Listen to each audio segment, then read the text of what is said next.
дуучны лайвыг үзсэн.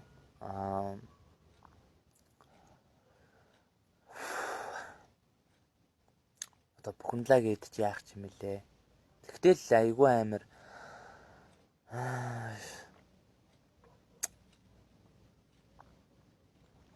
Бацацрал гэдэг тэр хүн нөхөр нь арай л амир миний хувьд санагдсан. Тэгээд хэдий нараа лайв ингээ хийгээд тэр бүхнийг илэрхийлсэн гэсэндээ манай монголчууд айгүй доромжилсан комент зөндөө байлаа. Хүний зовлонгоор манай монголчууд хүний зовлонгоор заавал жаргал хийж салдаг хүмүүс. Тийм болохоор битээ биевийнхаа зовлонгоор жаргал хийж байгаасаа илээ. Тэр нэг бацацрал гээд тэр нэг гачийн үлэн царайтай новшт бол хариуцлага хүлээлгэх ёстой. Зөв гэж бодож байна. Ийм амир үлэн царайтай. Яа, үнэн нэр муу хүнд хэлэх зүг олддгоо гэдэг шиг нэр. Хүн хэдий ингэ лайваараа тэр эмэгтэйгийн яриаг бүр сонссон уу? Йоо, үнэн сэбак шаашаа.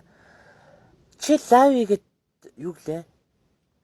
Лайв игээд чи яадیں۔ Багл чиний лайв хүмүүст нөлөөлөхгүй шүү дээ юм ярьсан. Хүн өнөөдөр лайв хийж болно. Гэхдээ нөлөөлдөг хүмүүс гэж бай, нөлөөлдөггүй хүмүүстэй ч гэж байна. Хүмүүст нөлөөлөл хүмүүс үзээд байгаа болохоос ч тэр нөлөөлөхгүй учраас тэр дууч нараа хүмүүстэй гэж хараагүй шүү дээ. Нөлөөлөл одоогоо учраас л хүмүүс харж байгаа болохоос тэр лайвыг харж байгаа болохоос юу ч хүн үзээгүй тэр 1000 2000 хүн ороод ирэх тийм шалтгаан байхгүй үсттэй. Тийм болохоор нөлөөлдөг учраас тэгж лайв гэдэг зүйл байгаа гэж бодож байна. Тэгээд тэгээ бацацрал гэж тэр нэг хөгийн царайтай гошнох шигэ юм сандаг тэр бацацралд хандаж хэлэх зүгээр ийм амир лалрын санаатай, ийм амир баяжчаад тийм амир үнэтэй машинд суугаад тэгээ эмэгтэй хүнээр тэгж амир тоглоод ингэсэнд нэр үнэн харамсч байна. Тэгээд миний лайвыг үзэж байгаа хүмүүс нь зарим нь бас ууралж байгаа л байх. Та нар уурлаа, над юусаа хамаагүй. Угаасаа та нар тийм үстэй хүний жаргалаар зовлон хийгээл угаасаа цаддаг. Тэр цадалт нь та нарт өөрсдөнд нь муугар нөлөөлнө. Тийм болохоор намайг юу ч доромжил. Тэр нэг бацацрал гэдгийн хувьд бол хөгийн царайтай, гошнох шигээс санаатай, бүр санаа нэгж өмхирдсэн сабактай ийм амир одоо монголчууд арай л амир муу юмтай хушуурх амир сайн ховж ивэндээ сайн юмд ингээд ерөөсөө зүтгэл гэж байхгүй.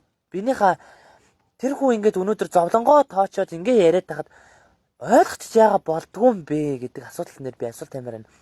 Уурлан баян үрдэх заавал шалтгаан чамд байхгүй шүү дээ.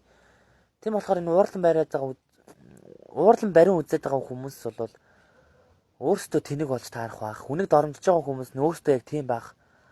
Тийм болоод хүнийг тэгж доромжилж байгаа байх гэж миний хувьд бол бодож байна. Тэгээд нэг нь нийтийн төлөө, нийт нь нэгнийхэн төлөө гэж худлаа билаа амар хуцаад энэ сайхан үгнүүдийг гаргаж ирснаас одоо энэ баяжсан байгаа энэ эргүү сабакнууд нь үнэн болмоор юм аа гэдгийг хэлмээр байна. Энэ шашимд хандаж хэлгээд энэ одоо үнэндээ муу үг хэлэх муу үг ч алгадах уу?